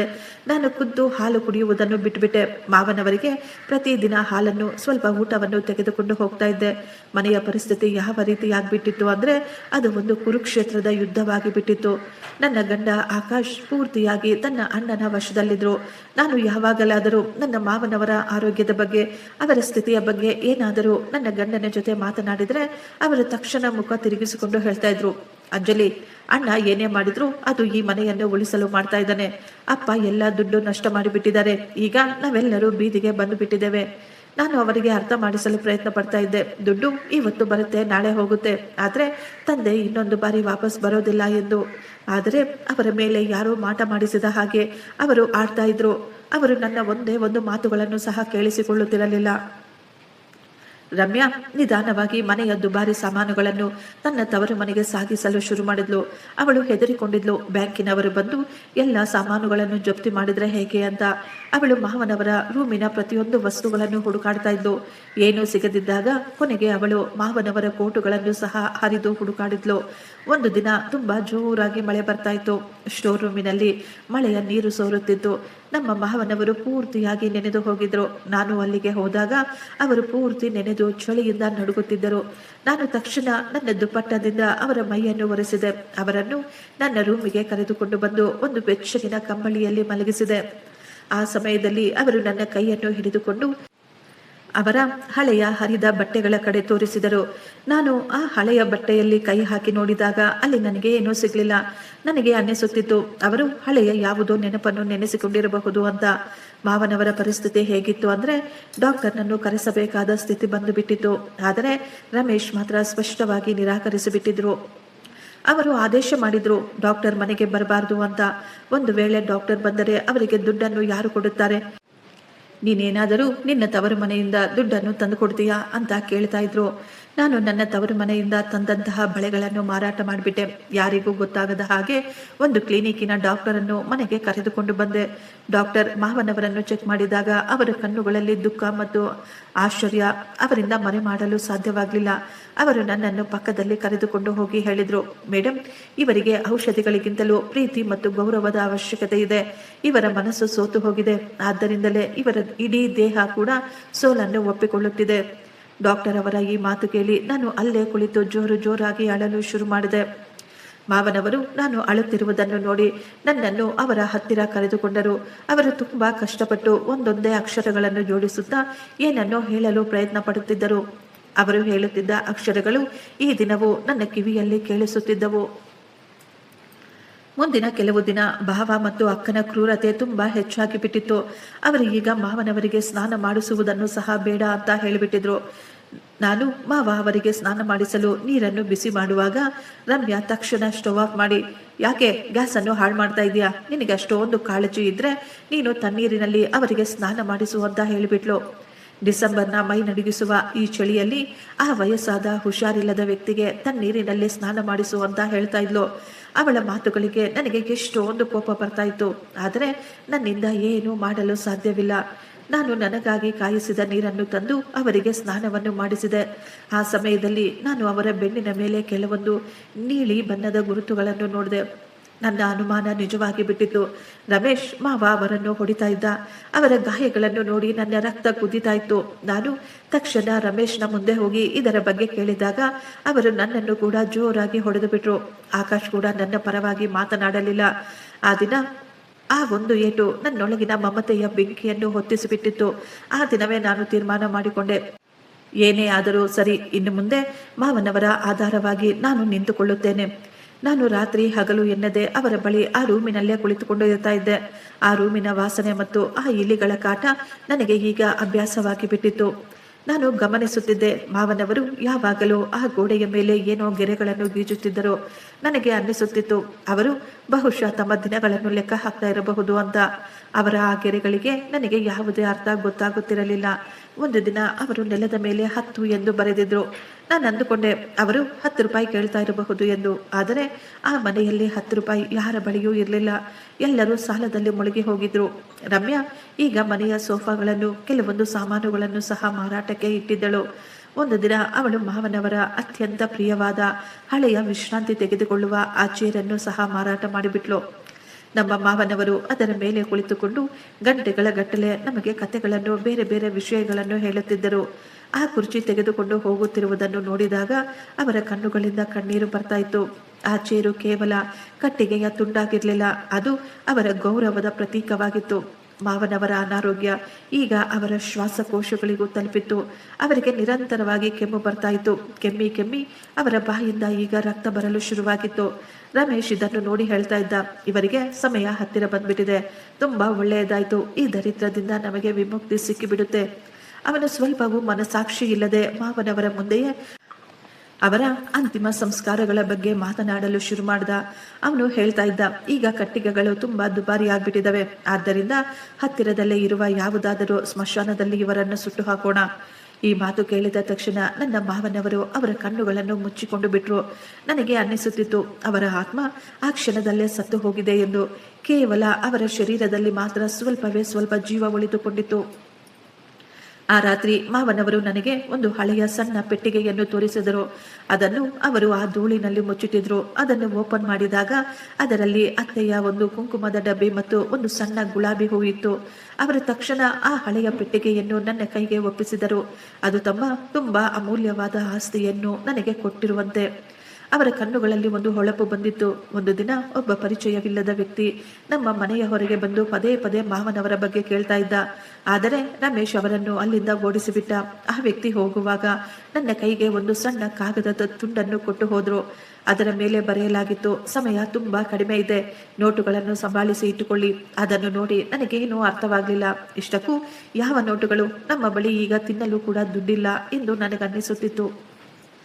ಮಾವನವರ ಬಳಿ ಏನಾದರೂ ಇರಬಹುದು. ರಮೇಶ್ಗೆ ಗೊತ್ತಿಲ್ಲದೆ ಅವರು ಏನನ್ನಾದರೂ ಮುಚ್ಚಿಟ್ಟಿರಬಹುದು ಎಂದು ನಾನು ತಕ್ಷಣ ಮಾವನವರ ಬಳಿ ಆ ವ್ಯಕ್ತಿಯ ಬಗ್ಗೆ ಕೇಳಲು ಪ್ರಯತ್ನ ಪಟ್ಟೆ. ಆದರೆ ಅವರು ಏನು ಹೇಳದೆ ಮೌನವಾಗಿದ್ರು. ಅವರ ಕಣ್ಣುಗಳಲ್ಲಿ ಒಂದು ಭಯ ಮತ್ತು ಎಚ್ಚರಿಕೆ ಇತ್ತು. ನನಗೆ ಅನ್ನಿಸುತ್ತಿತ್ತು, ಅವರ ಜೀವ ತೊಂದರೆಯಲ್ಲಿದೆ ಎಂದು. ಅಥವಾ ಅವರು ಯಾವುದೋ ದೊಡ್ಡ ರಹಸ್ಯವನ್ನು ಕಾಪಾಡುತ್ತಿದ್ದಾರಾ? ಮನುಷ್ಯರ ದುರಾಸೆಗೆ ಯಾವುದೇ ಹದ್ದುಗಳಿರುವುದಿಲ್ಲ ಎಂದು ನನಗೆ ಆ ಸಮಯದಲ್ಲೇ ಅರ್ಥವಾಯಿತು. ರಮ್ಯಾ ಮಾವನವರ ಹಳೆಯ ಹಾಸಿಗೆಯನ್ನು ಸಹ ಹರಿದು ಹಾಕಿದಾಗ ಅವಳಿಗೆ ಅನ್ನಿಸ್ತಾ ಇತ್ತು, ಆ ನೋಟುಗಳು ಆ ಹಳೆಯ ಬೆಡ್ನಲ್ಲಿ ಎಲ್ಲೋ ಬಚ್ಚಿಡಲಾಗಿದೆ ಎಂದು. ಅವಳು ಆ ಹಾಸಿಗೆಯನ್ನು ಹರಿದು ಹಾಕಿ ಪೂರ್ತಿ ಹತ್ತಿಯನ್ನು ಎಲ್ಲಾ ಕಡೆ ಹರಡಿ ಹುಡುಕಾಡ್ತಾ ಇದ್ಲು. ಮಾವನವರು ಆ ರಾತ್ರಿ ಖಾಲಿ ನೆಲದ ಮೇಲೆ ಆ ಚಳಿಯಲ್ಲಿ ಹಾಗೆಯೇ ಮಲಗಿದ್ರು. ಅದನ್ನು ನೋಡಿ ನಾನು ತಕ್ಷಣ ನನ್ನ ಕೆಲವೊಂದು ಸೀರೆಗಳನ್ನು ನೆಲದ ಮೇಲೆ ಹಾಸಿ ಅದರ ಮೇಲೆ ಅವರನ್ನು ಮಲಗಿಸಿದೆ. ಮಾವನವರು ತುಂಬಾ ಸಮಯ ನನ್ನ ಕೈ ಹಿಡಿದುಕೊಂಡು ನನ್ನನ್ನೇ ನೋಡ್ತಾ ಇದ್ರು. ಅವರ ಕಣ್ಣುಗಳಲ್ಲಿ ಕೃತಜ್ಞತೆ ತುಂಬಿಕೊಂಡಿತ್ತು. ಅವರು ತಮ್ಮ ಹಳೆಯ ಬಟ್ಟೆಗಳಿಂದ ಏನೋ ತೆಗೆಯಲು ಪ್ರಯತ್ನ ಪಡ್ತಾ ಇದ್ರು. ಆದ್ರೆ ಅವರ ಕೈಗಳು ಅದಕ್ಕೆ ಸಹಕರಿಸುತ್ತಿರಲಿಲ್ಲ. ನಾನು ಅವರಿಗೆ ಸಹಾಯ ಮಾಡಬೇಕು ಅಂತ ಅಂದುಕೊಂಡೆ. ಆದ್ರೆ ಅವರು ತಲೆಯಾಡಿಸಿ ಬೇಡ ಅಂತ ಹೇಳ್ಬಿಟ್ರು. ಮನೆಯ ಪರಿಸ್ಥಿತಿಗಳು ದಿನದಿಂದ ದಿನಕ್ಕೆ ತುಂಬಾ ಬಿಗಡಾಯಿಸುತ್ತಿದ್ದುವು. ಬ್ಯಾಂಕಿನವರು ಮನೆಯ ಮುಂದೆ ನೋಟಿಸ್ಗಳನ್ನು ಸಹ ಅಂಟಿಸಿಬಿಟ್ಟಿದ್ರು. ರಮೇಶ್ ಹುಚ್ಚನ ರೀತಿ ಮನೆಯ ಪ್ರತಿಯೊಂದು ಮೂಲೆಯನ್ನು ಅಗೆಯಲು ಶುರು ಮಾಡಿದ. ಅವನಿಗೆ ಪೂರ್ತಿ ವಿಶ್ವಾಸವಿತ್ತು, ಮಾವನವರು ಮನೆಯ ಯಾವುದೋ ಒಂದು ಮೂಲೆಯಲ್ಲಿ ಖಂಡಿತ ಬಂಗಾರವನ್ನು ಅಥವಾ ದುಡ್ಡನ್ನು ಬಚ್ಚಿಟ್ಟಿರುತ್ತಾರೆ ಎಂದು. ಅವನು ಈಗ ಮನೆಯ ಮುಂದೆ ಇದ್ದಂತಹ ಗಿಡ ಮರಗಳನ್ನು ಸಹ ಕತ್ತರಿಸಿ ಬಿಸಾಕ್ದ. ಬಹುಶಃ ಅದರ ಬೇರುಗಳಲ್ಲಿ, ಅದರ ಬುಡದಲ್ಲಿ ಏನಾದರೂ ಅಡಗಿಸಲಾಗಿದೆಯೋ ಏನೋ ಎಂದು. ಮಾವನವರು ಇದೆಲ್ಲ ನೋಡಿ ಕಣ್ಣೀರು ಹಾಕ್ತಾ ಇದ್ರು. ಯಾವ ಸಾಮ್ರಾಜ್ಯವನ್ನು ಅವರು ತಮ್ಮ ರಕ್ತ ಮತ್ತು ಬೆವರಿನಿಂದ ಪೋಷಿಸಿ ಬೆಳೆಸಿದ್ದರೂ ಅದೇ ಸಾಮ್ರಾಜ್ಯವನ್ನು ಅವರ ಸ್ವಂತ ಮಕ್ಕಳೇ ನಾಶ ಮಾಡ್ತಾ ಇದ್ರು. ಸಂಬಂಧಗಳ ಈ ವಿಚಿತ್ರ ಅವತಾರಗಳನ್ನು ನೋಡಿ ನನ್ನ ಆತ್ಮ ನಡುಗುತ್ತಿತ್ತು. ನನಗೆ ಈಗ ತುಂಬಾ ಹೆದರಿಕೆಯಾಗ್ತಾ ಇತ್ತು. ರಮೇಶ್ಗೆ ಏನೂ ಸಿಗದೇ ಇದ್ದಾಗ ಅವರು ಮಾವನನ್ನು ಏನಾದರೂ ಮಾಡಬಹುದು ಅಂತ. ಬಹುಶಃ ಆ ದಿನ ಇನ್ನು ತುಂಬಾ ದೂರ ಇರಲಿಲ್ಲ. ನನ್ನ ಮಾವನವರಿಗೆ ಈಗ ಬದುಕಬೇಕು ಅನ್ನುವ ಆಸೆ ಸತ್ತು ಹೋಗಿತ್ತು. ಅವರು ಬದುಕಿರುವ ಆ ಕೊನೆಯ 3 ದಿನಗಳು ಯಾವುದೋ ಭಯಾನಕ ದುಸ್ವಪ್ನದಂತೆ ಇದ್ದವು. ಸ್ಟೋರ್ ರೂಮಿನಲ್ಲಿ ತುಂಬಾ ಜಾಸ್ತಿ ಗಾಳಿ ಬೀಸುತ್ತಿತ್ತು. ಮಾವನವರಿಗೆ ತುಂಬಾ ತೀವ್ರವಾದ ಜ್ವರವಿತ್ತು. ಅವರ ದೇಹದ ಉಷ್ಣತೆ ಎಷ್ಟಿತ್ತೆಂದರೆ ಅವರ ಕೆಳಗೆ ಹಾಕಿದ್ದ ಸೀರೆಗಳು ಸಹ ಬಿಸಿಯಾಗಿ ಬಿಟ್ಟಿದ್ವು. ರಮೇಶ್ ಮತ್ತು ರಮ್ಯಾ ಈಗ ಸ್ಟೋರ್ ರೂಮಿನ ಕಡೆ ತಿರುಗಿ ನೋಡುವುದನ್ನು ಸಹ ಬಿಟ್ಟುಬಿಟ್ಟಿದ್ರು. ಅಕ್ಕಪಕ್ಕದವರು ಯಾವಾಗಲಾದರೂ ಕಾಣಿಸಿ ಮಾವನವರ ಬಗ್ಗೆ ಏನಾದರೂ ವಿಚಾರಿಸಿದ್ರೆ ರಮೇಶ್ ಸ್ವಲ್ಪ ಕೂಡ ನಾಚಿಕೆ ಇಲ್ಲದೆ ಹೇಳ್ತಾ ಇದ್ದ, ನನ್ನ ಅಪ್ಪ ವಿಶ್ರಾಂತಿ ತೆಗೆದುಕೊಳ್ತಾ ಇದ್ದಾರೆ. ಅವರಿಗೆ ಈಗ ತುಂಬಾ ವಯಸ್ಸಾಗ್ಬಿಟ್ಟಿದೆ. ಆದ್ದರಿಂದ ಅವರು ಯಾವಾಗಲೂ ಸುಸ್ತಾಗಿ ಮಲಗೇ ಇರುತ್ತಾರೆ. ಆದರೆ ಮನೆ ಒಳಗಿನ ವಾಸ್ತವತೆ ಹೇಗಿತ್ತೆಂದ್ರೆ ಯಾರು ಊಹಿಸಲು ಸಾಧ್ಯ ಇರಲಿಲ್ಲ. ನಾನು ಆ 3 ದಿನ ಕಣ್ಣು ಸಹ ಆಡಿಸದೆ ಮಾವನವರ ಜೊತೆ ಅದೇ ಸ್ಟೋರ್ ರೂಮಿನಲ್ಲೇ ಕಳೀತಾ ಇದ್ದೆ. ನಾನು ಅವರ ಹಣೆಯ ಮೇಲೆ ತಣ್ಣೀರಿನ ಬಟ್ಟೆಯನ್ನು ಹಾಕುತ್ತಾ ಆ ದೇವರ ಬಳಿ ಕೇಳ್ಕೊಳ್ತಾ ಇದ್ದೆ, ದೇವರೇ ಇವರನ್ನು ವಾಸಿ ಮಾಡು, ಇಲ್ಲದೇ ಇದ್ರೆ ಈ ನರಕದಿಂದ ಇವರಿಗೆ ವಿಮುಕ್ತಿ ಕೊಟ್ಟು ಬಿಡು ಅಂತ. ಅವರ ತುಟಿಗಳು ಒಣಗಿ ಬೆಳ್ಳಗಾಗಿ ಬಿಟ್ಟಿದ್ವು. ಅವರು ಈಗ ಏನನ್ನು ತಿನ್ನುವ ಸ್ಥಿತಿಯಲ್ಲೂ ಸಹ ಇರಲಿಲ್ಲ. ಮಾವನವರ ಕಣ್ಣುಗಳು ಯಾವಾಗಲೂ ಒಂದಷ್ಟು ಹಳೆಯ ಸಾಮಾನುಗಳ ರಾಶಿ ಮೇಲೆ ಇದ್ವು. ನನಗನ್ನಿಸುತ್ತಿತ್ತು ಅಲ್ಲಿ ಅಡಗಿರುವ ಇಲಿಗಳನ್ನು ಅವರು ನೋಡ್ತಾ ಇರಬಹುದು ಎಂದು. ಆದರೆ ಅವರ ಕಣ್ಣುಗಳಲ್ಲಿ ಏನೋ ಒಂದು ವಿಚಿತ್ರವಾದ ಒದ್ದಾಟ ಕಾಣಿಸ್ತಾ ಇತ್ತು. ಕೊನೆಯ ರಾತ್ರಿ ಹೊರಗೆ ತುಂಬಾ ಶಾಂತವಾದ ವಾತಾವರಣ. ಇಡೀ ಮನೆ ಗಾಢವಾಗಿ ನಿದ್ದೆಯಲ್ಲಿ ಮಲಗಿದ್ರು. ಇದ್ದಕ್ಕಿದ್ದ ಹಾಗೆ ಮಧ್ಯರಾತ್ರಿ ಮಾವನವರು ನನ್ನ ಕೈಯನ್ನು ತುಂಬಾ ಗಟ್ಟಿಯಾಗಿ ಹಿಡಿದುಕೊಂಡ್ರು. ಅವರ ಹಿಡಿತದಲ್ಲಿ ಒಂದು ಹೋರಾಟವಿತ್ತು. ಆ ಕ್ಷಣದಲ್ಲಿ ಅವರ ಕಣ್ಣುಗಳಲ್ಲಿ ಒಂದು ಬೆಳಕು ಮಿಂಚಿತು. ಹಾರಿ ಹೋಗುತ್ತಿರುವ ದೀಪ ಕೊನೆಯಲ್ಲಿ ಜೋರಾಗಿ ಹುರಿಯುತ್ತಿರುವ ಹಾಗೆ. ಅವರು ನಡುಗುತ್ತಿರುವ ಕೈಗಳಿಂದಲೇ ನನಗೆ ಸನ್ನೆಹ ಮಾಡಿ ಹೇಳ್ತಾ ಇದ್ರು, ದಿಂಬಿನ ಕೆಳಗೆ ಕೈ ಹಾಕಿ ನೋಡು ಅಂತ. ಆ ದಿಂಬು ತುಂಬಾ ಹಳೆಯದಾಗ್ಬಿಟ್ಟಿತ್ತು. ಅದರ ಮೇಲೆ ಎಷ್ಟೊಂದು ಧೂಳಿ ತುಂಬಿಕೊಂಡಿತ್ತು. ನಾನು ಕೈಯನ್ನು ಒಳಗೆ ಹಾಕಿದಾಗ ನನ್ನ ಕೈಗೆ ಏನೋ ಮೃದುವಾದ ಬಟ್ಟೆ ತಗುಲಿತು. ನಾನು ಅದನ್ನು ತಕ್ಷಣ ಹೊರತೆಗೆದೆ. ಅದು ಒಂದು ಸಣ್ಣ ಕಪ್ಪು ವೆಲ್ವೆಟ್ ಚೀಲವಾಗಿತ್ತು. ಮಾವನವರು ತಮ್ಮ ಕಣ್ಣುಗಳಿಂದ ನನಗೆ ಹೇಳ್ತಾ ಇದ್ರು, ಇದನ್ನು ಈಗಲೇ ತೆಗಿಬೇಡ, ತಕ್ಷಣ ನಿನ್ನ ಸೀರೆಯ ಸೆರಗಿನಲ್ಲಿ ಬಚ್ಚಿಟ್ಕೋ. ಅವರ ಮುಖವು ಬೆವರಿನಿಂದ ತೊಯ್ದು ಹೋಗಿತ್ತು. ಈ ಸನ್ನೆ ಮಾಡಲು ಅವರು ತಮ್ಮ ಬಳಿ ಉಳಿದಿದ್ದ ಎಲ್ಲ ಶಕ್ತಿಯನ್ನು ಬಳಸಿದಂತೆ ನನಗೆ ಅನ್ನಿಸುತ್ತಿತ್ತು. ನಂತರ ನಡೆದದ್ದು ನನ್ನನ್ನು ದಿಗ್ಭ್ರಮೆಗೊಳಿಸಿತು. ಮಾವನವರು ತಮ್ಮ ಹಳೆಯ ಬನೀನು ಒಳಗೆ ಕೈ ಹಾಕಿದರು. ಅವರು ಅದರಲ್ಲಿ ಏನನ್ನೋ ಬಚ್ಚಿಟ್ಟಿದ್ರು ಅನ್ಸುತ್ತೆ. ಅವರು ನಡುಗುತ್ತಿರುವ ಕೈಗಳಿಂದಲೇ 3 ನೋಟುಗಳನ್ನು ಹೊರತೆಗೆದರು. ಅದು 10 ರೂಪಾಯಿಯ 3 ಹಳೆಯ ನೋಟುಗಳು. ಆ ನೋಟುಗಳ ಪರಿಸ್ಥಿತಿ ಹೇಗಿತ್ತು ಅಂದ್ರೆ ಯಾರಾದರೂ ಭಿಕ್ಷುಕರಿಗೆ ಕೊಟ್ಟರು ಅವರು ಸಹ ಅದನ್ನು ತೆಗೆದುಕೊಳ್ಳಲು ನಿರಾಕರಿಸುತ್ತಿದ್ದರು. ಅದರ ಮೇಲೆ ಅಲ್ಲಲ್ಲಿ ಟೇಪನ್ನು ಅಂಟಿಸಲಾಗಿತ್ತು. ಅವರು ತಕ್ಷಣ ಆ 3 ನೋಟುಗಳನ್ನು ನನ್ನ ಕೈಗೆ ಕೊಟ್ಟು ನನ್ನ ಕಣ್ಣುಗಳಲ್ಲಿ ಎಷ್ಟೊಂದು ಆಳವಾಗಿ ನೋಡ್ತಾ ಇದ್ರು ಅಂದ್ರೆ ನನಗನ್ನಿಸುತ್ತಿತ್ತು ಅವರು ನನ್ನ ಆತ್ಮವನ್ನೇ ನೋಡುತ್ತಿದ್ದಾರೆ ಎಂದು. ಅವರು ಏನೋ ಹೇಳಲು ಪ್ರಯತ್ನ ಪಡ್ತಾ ಇದ್ರು, ಆದರೆ ಅವರ ಬಾಯಿಂದ ಶಬ್ದ ಹೊರಬರ್ತಾ ಇರಲಿಲ್ಲ. ಆ ಸಮಯದಲ್ಲಿ ನನಗನ್ನಿಸುತ್ತಿತ್ತು ಈ ಬಡತನ ಮತ್ತು ಅವಮಾನಗಳಿಂದ ಅವರ ಮನಸ್ಸಿನ ಮೇಲೆ ತುಂಬಾ ಗಾಢವಾದ ಪರಿಣಾಮ ಬೀರಿರಬಹುದು. ಕೋಟೀಶ್ವರರಾಗಿದ್ದ ರಾಮಚಂದ್ರ ಅವರು ತಮ್ಮ ಕೊನೆಯ ಕಾಲದಲ್ಲಿ ನನಗೆ ಈ ಹರಿದ 3 ನೋಟುಗಳನ್ನು ಯಾಕೆ ಕೊಡ್ತಾ ಇದ್ದಾರೆ? ಅವರು ತಮ್ಮ ಪ್ರಜ್ಞೆ ಕಳೆದುಕೊಂಡಿದ್ದಾರಾ? ಆದರೆ ಅವರ ಕಣ್ಣಿನಲ್ಲಿ ಇದ್ದ ಹೊಳಪು ಬೇರೆ ಏನೋ ಹೇಳ್ತಾ ಇತ್ತು. ನಂತರ ಅವರ ಕಣ್ಣುಗಳಿಂದ ಕಣ್ಣೀರು ಹೊರಗೆ ಬರ್ತಾ ಇತ್ತು. ಆ ನೀರು ನನ್ನ ಕೈಗಳ ಮೇಲೆ ಬಿದ್ದು ಆ 10 ರೂಪಾಯಿ ನೋಟನ್ನು ನೆನೆಸಿತ್ತು. ಆ ಕ್ಷಣದಲ್ಲಿ ಅವರ ಹಿಡಿತ ಸಡಿಲವಾಗಿತ್ತು ಮತ್ತು ಅವರ ಕೈ ನಿರ್ಜೀವವಾಗಿ ನೆಲಕ್ಕೆ ಬಿದ್ದು ಹೋಗಿತ್ತು. ಒಂದು ಕಾಲದಲ್ಲಿ ಈ ನಗರವನ್ನೇ ಆಳಿದಂತಹ ರಾಮಚಂದ್ರ ಅವರು ಈ ದಿನ ಈ ಸ್ಟೋರ್ ರೂಮಿನ ಈ ಕಸದಲ್ಲಿ ಯಾವುದೇ ಔಷಧಿಗಳು ಇಲ್ಲದೆ ತನ್ನವರ ಪ್ರೀತಿ ಇಲ್ಲದೆ ಕೊನೆಯ ಉಸಿರನ್ನು ಎಳೆದಿದ್ದರು. ನಾನು ಕಲ್ಲಿನ ಬೊಂಬೆಯ ಹಾಗೆ ಅಲ್ಲೇ ಕುಳಿತುಕೊಂಡಿದ್ದೆ. ನನ್ನ ಒಂದು ಕೈಯಲ್ಲಿ ಹಳೆಯ ಹರಿದ ನೋಟುಗಳಿದ್ರೆ ಇನ್ನೊಂದು ಕೈಯಲ್ಲಿ ಆ ಸಣ್ಣ ಚೀಲ ಇತ್ತು. ನಾನು ಜೋರಾಗಿ ಅಳಬೇಕು ಅಂದುಕೊಂಡೆ, ಆದರೆ ನನ್ನ ಗಂಟಲಿನಿಂದ ಒಂದೇ ಒಂದು ಮಾತು ಸಹ ಹೊರಗೆ ಬರಲಿಲ್ಲ. ಸ್ವಲ್ಪ ಸಮಯದ ನಂತರ ನನಗೆ ಪ್ರಜ್ಞೆ ಬಂದಾಗ ನಾನು ಜೋರಾಗಿ ಅಳಲು ಶುರು ಮಾಡಿದೆ. ನನ್ನ ಅಳುವನ್ನು ಕೇಳಿ ರಮೇಶ್ ಸ್ಟೋರ್ ರೂಮಿಗೆ ಬಂದರು. ಅವರ ಮುಖದ ಮೇಲೆ ಯಾವುದೇ ದುಃಖವಿರಲಿಲ್ಲ. ಅವರ ಮುಖದ ಮೇಲೆ ಎಷ್ಟೊಂದು ನೆಮ್ಮದಿ ಇತ್ತು. ಅವರು ತನ್ನ ತಂದೆಯ ನಿರ್ಜೀವ ಶರೀರವನ್ನು ನೋಡಿ ನಂತರ ನನ್ನನ್ನು ನೋಡುತ್ತಾ, ಇನ್ನು ಸಾಕು, ಅಳುವುದನ್ನು ನಿಲ್ಲಿಸು, ಆಗಬೇಕಾಗಿರುವುದೆಲ್ಲವೂ ಆಗಿ ಹೋಗಿದೆ. ಈ ಪ್ರತಿದಿನದ ನರಕದಿಂದ ಅವರಿಗೆ ವಿಮುಕ್ತಿಯಾದರೂ ಸಿಕ್ತು ಅಂತ ಹೇಳಿ ಅವರು ತಕ್ಷಣ ತಮ್ಮ ಕೆಲವು ಗೆಳೆಯರು ಮತ್ತು ಪಂಡಿತರಿಗೆ ಫೋನ್ ಮಾಡಿದ್ರು. ಆ ಕತ್ತಲ ರಾತ್ರಿಯಲ್ಲೇ ಅಂತಿಮ ಸಂಸ್ಕಾರಗಳ ತಯಾರಿಗಳು ಸಹ ಶುರುವಾಗಿ ಬಿಟ್ಟವು. ಮಾವನವರ ದೇಹ ಇನ್ನೂ ಪೂರ್ತಿಯಾಗಿ ತಣ್ಣಗೂ ಆಗಿರಲಿಲ್ಲ. ಅಷ್ಟರಲ್ಲೇ ರಮೇಶ್ ಮತ್ತು ರಮ್ಯಾ ಇಬ್ಬರು ಶೋರೂಮಿನಲ್ಲಿ ಹುಡುಕಾಡಲು ಶುರು ಮಾಡಿದ್ರು. ಅದನ್ನು ನೋಡಿ ನನ್ನ ಹೃದಯ ಒಂದು ಕ್ಷಣ ನಿಂತಂತೆ ಆಗಿಬಿಟ್ಟಿತ್ತು. ಅವರು ಅಲ್ಲಿ ಇಟ್ಟಿದ್ದ ದಿಂಬುಗಳನ್ನು, ಬಾಕ್ಸ್ಗಳನ್ನು, ಎಲ್ಲ ಸಾಮಾನುಗಳನ್ನು ಹೊಡೆದು ಹಾಕ್ತಾ ಇದ್ರು. ಅವರು ಅಲ್ಲಿ ಏನನ್ನೋ ಹುಡುಕಾಡ್ತಾ ಇದ್ರು. ರಮೇಶ್ ಜೋರಾಗಿ ಕಿರಿಚಿಕೊಳ್ತಾ ಇದ್ದ. ಇಷ್ಟಕ್ಕೂ ಈ ಮುದುಕ ಎಲ್ಲವನ್ನು ಎಲ್ಲಿ ಬಚ್ಚಿಟ್ಟಿದ್ದಾನೆ? ಈ ಮುದುಕ ಬರೀ ಕೈಯಲ್ಲಿ ಸಾಯಲು ಖಂಡಿತ ಸಾಧ್ಯವೇ ಇಲ್ಲ. ಇವನು ಎಲ್ಲೋ ಖಂಡಿತ ಏನನ್ನೋ ಬಚ್ಚಿಟ್ಟಿರುತ್ತಾನೆ. ಅವರು ಈಗ ತಕ್ಷಣ ನನ್ನನ್ನು ಗೋಡೆಗೆ ಹಾಕಿ ನನ್ನ ಕೈಯನ್ನು ಹಿಂದಕ್ಕೆ ತಿರುಗಿಸಿ, ಈ ಮುದುಕ ನಿನಗೇನಾದರೂ ಕೊಟ್ನ, ಬಾಯಿ ಬಿಡು ಎಂದು ನನ್ನನ್ನು ಹೆದರಿಸುತ್ತಿದ್ರು. ನನ್ನ ಬಾಯಿಂದ ಒಂದೇ ಒಂದು ಮಾತು ಸಹ ಬರಲಿಲ್ಲ. ನನ್ನ ಸೆರಗಿನಲ್ಲಿ ಆ ಸಣ್ಣ ಚೀಲ, ಅದರಲ್ಲಿ ಆ 3 ನೋಟುಗಳನ್ನು ಬಚ್ಚಿಟ್ಟಿದ್ದೆ. ಆದರೆ ನಾನು ಅಳುತ್ತಾನೆ ಹೇಳಿದೆ, ಅವರು ನನಗೆ ಏನನ್ನೂ ಕೊಟ್ಟಿಲ್ಲ. ಅವರಿಂದ ಏನೂ ಮಾತನಾಡಲು ಸಾಧ್ಯ ಆಗ್ತಾ ಇರಲಿಲ್ಲ. ಅವರು ಏನು ತಾನೇ ಕೊಡಲು ಸಾಧ್ಯ? ರಮೇಶ್ ತಕ್ಷಣ ನನ್ನ ಕುತ್ತಿಗೆ ಹಿಡಿದುಕೊಂಡು ಹೊರಗೆ ತಳ್ಳಿ ಕೆಟ್ಟದಾಗಿ ಬೈತಾ ಇದ್ರು. ಅಂತಿಮ ಸಂಸ್ಕಾರದಲ್ಲಿ ಕೂಡ ಅವರ ಗಮನ ಆ ಚಿತೆಯ ಮೇಲೆ ಇರಲಿಲ್ಲ. ಅಲ್ಲಿ ಬಂದಿದ್ದ ಅತಿಥಿಗಳ ಮಾತುಗಳ ಮೇಲೆ ಇತ್ತು. ಅವರು ಎಲ್ಲರಿಗೂ ಒಂದೇ ಮಾತು ಹೇಳ್ತಾ ಇದ್ರು, ಸಾಲ ತುಂಬಾ ಹೆಚ್ಚಾಗಿ ಬಿಟ್ಟಿದೆ, ಆದ್ದರಿಂದಲೇ ಇಷ್ಟೊಂದು ಸಿಂಪಲ್ ಆಗಿ ಎಲ್ಲವನ್ನೂ ಮಾಡಬೇಕಾಗಿ ಬರ್ತಾ ಇದೆ. ನಾನು ಮಾವನವರ ಚಿತೆಯ ಬೆಂಕಿ ಉರಿಯುತ್ತಿರುವುದನ್ನೇ ನೋಡ್ತಾ ಇದ್ದೆ. ಆ 3 ನೋಟುಗಳ ಭಾರ ಈಗ ನನ್ನ ಹೃದಯದಲ್ಲಿ ಅಡಗಿತ್ತು. ಮನೆಗೆ ಬಂದ ತಕ್ಷಣ ರಮೇಶ್ ಸ್ಟೋರ್ ರೂಮ್ ಸೀಲ್ ಮಾಡಿಬಿಟ್ಟ. ಅಲ್ಲಿ ಯಾರೂ ಹೋಗಬಾರದೆಂದು ಆದೇಶವನ್ನು ಸಹ ಕೊಟ್ಟ. ಅಲ್ಲಿ ಏನೋ ನಿಧಿ ಅಡಗಿರುವ ಹಾಗೆ, ಆದರೆ ನನಗೆ ಚೆನ್ನಾಗಿ ಗೊತ್ತು ಆ ನಿಧಿ ನನ್ನ ಬಳಿ ಇರುವ ಈ ನೋಟುಗಳಲ್ಲಿ ಇದೆ ಅಂತ. ಆದರೆ ಆ ಸಮಯದಲ್ಲಿ ನನಗೆ ಅದರ ಅರ್ಥ ಏನು ಅಂತ ಗೊತ್ತಿರಲಿಲ್ಲ. ರಮೇಶ್ ಈಗ ಹುಚ್ಚನ ರೀತಿಯಾಗ್ಬಿಟ್ಟಿದ್ದ. ಅವನಿಂದ ಸ್ವಲ್ಪ ಕೂಡ ಕಾಯಲು ಸಾಧ್ಯವಾಗ್ತಾ ಇರಲಿಲ್ಲ. ಮಾರನೆಯ ದಿನದಿಂದಲೇ ರಮೇಶ್ ಮಾವನವರ ಹಳೆಯ ವಸ್ತುಗಳನ್ನು ಸುಟ್ಟಲು ಶುರು ಮಾಡಿದ. ಉರಿಯುತ್ತಿರುವ ಆ ವಸ್ತುಗಳ ಬೂದಿಯನ್ನು ನೋಡಿದಾಗ ನನ್ನ ಮಾವನ ಎಲ್ಲ ನೆನಪುಗಳು, ಅವರ ಅಸ್ತಿತ್ವವನ್ನೇ ಇವರು ಮಣ್ಣುಪಾಲು ಮಾಡುತ್ತಿದ್ದಾರೆ ಎಂದು ನನಗನ್ನಿಸುತ್ತಿತ್ತು. ಆದರೆ ಆ 3 ನೋಟುಗಳ ರಹಸ್ಯ ನನ್ನ ಮನಸ್ಸಿನಲ್ಲಿ ಹಾಗೆಯೇ ಅಡಗಿತ್ತು. ಮಾವನವರು ಸಾಯುವ ಸಮಯದಲ್ಲಿ ನನ್ನನ್ನೇ ಯಾಕೆ ಆರಿಸಿಕೊಂಡರು ಅಂತ ನಾನು ಯೋಚಿಸುತ್ತಿದ್ದೆ. ಆಕಾಶ್ ಪದೇ ನನ್ನನ್ನು ಕೇಳ್ತಾ ಇದ್ರು, ನೀನು ಯಾಕೆ ಇಷ್ಟೊಂದು ಮೌನವಾಗಿದೆಯಾ ಅಂತ. ಆದರೆ ನಾನು ಅವರಿಗೆ ಕೂಡ ಏನನ್ನೂ ಹೇಳಲಿಲ್ಲ. ನನಗೆ ತುಂಬಾ ಹೆದರಿಕೆ ಇತ್ತು.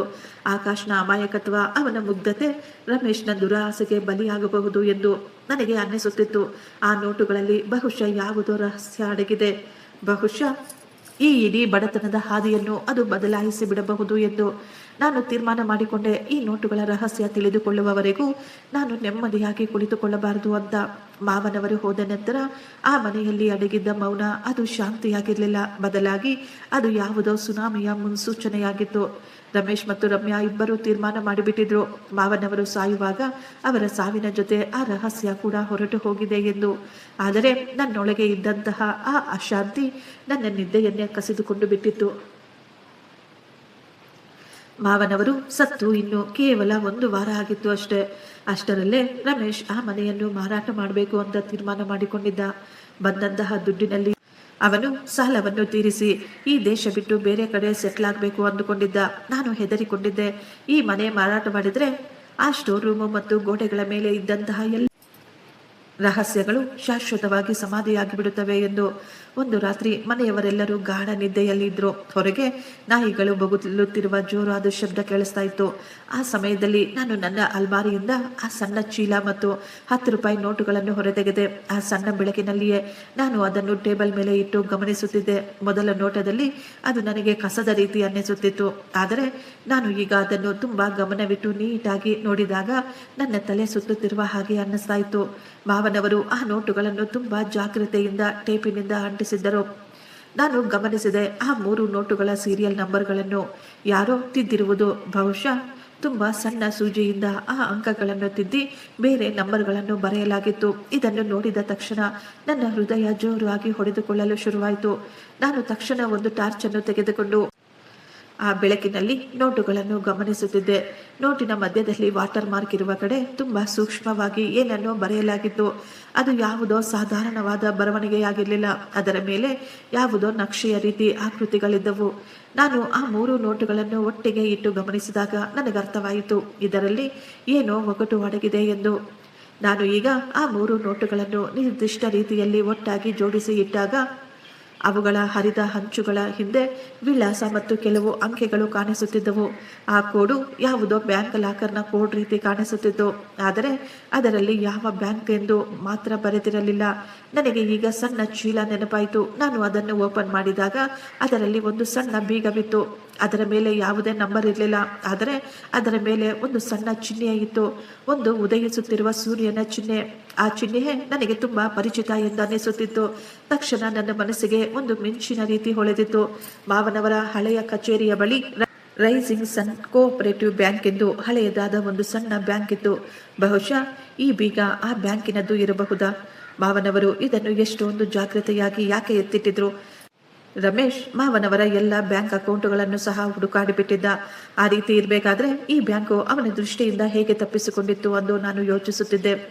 ಆಗಲೇ ನನಗರ್ಥವಾಯಿತು, ರಮೇಶ್ ಕೇವಲ ದೊಡ್ಡ ದೊಡ್ಡ ಬ್ಯಾಂಕ್ಗಳನ್ನು, ಮುಖ್ಯವಾದ ಅಕೌಂಟ್ಗಳನ್ನು ಮಾತ್ರ ಹುಡುಕಾಡಿದ್ದ. ಮಾವ ತುಂಬಾ ಬುದ್ಧಿ ಉಪಯೋಗಿಸಿ, ತುಂಬಾ ಯೋಚಿಸಿ ತಮ್ಮ ವಸಿಯತ್ತನ್ನು ಆ ಸಣ್ಣ ಹಳೆಯ ಬ್ಯಾಂಕಿನಲ್ಲಿ ಕ್ಷೇಮವಾಗಿ ಇಟ್ಟಿದ್ರು. ನಾನು ನಿಧಾನವಾಗಿ ಆ ನೋಟುಗಳ ಮೇಲೆ ಇದ್ದಂತಹ ನಂಬರ್ಗಳನ್ನು ಒಂದು ಕಾಗದದಲ್ಲಿ ಬರೆದು ಇಟ್ಟುಕೊಂಡೆ. ನನಗನ್ನಿಸುತ್ತಿತ್ತು, ಇದು ಯಾವುದೋ ತಾರೀಕು ಅಥವಾ ಬ್ಯಾಂಕಿನ ಪಾಸ್ವರ್ಡ್ ಇರಬೇಕು ಅಂತ.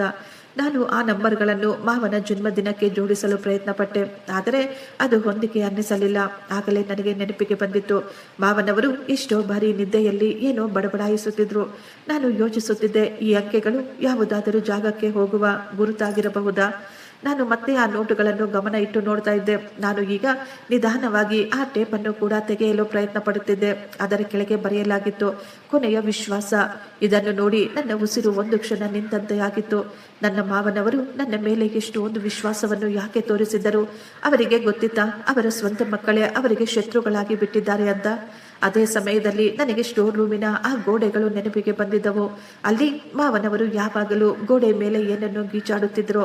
ನಾನು ತಕ್ಷಣ ಓಡುತ್ತಾ ಸ್ಟೋರ್ ರೂಮಿನ ಕಡೆ ಹೋದೆ. ಆದರೆ ರಮೇಶ್ ಮೊದಲೇ ಸ್ಟೋರ್ ರೂಮಿಗೆ ಬೀಗವನ್ನು ಹಾಕಿಬಿಟ್ಟಿದ್ದ.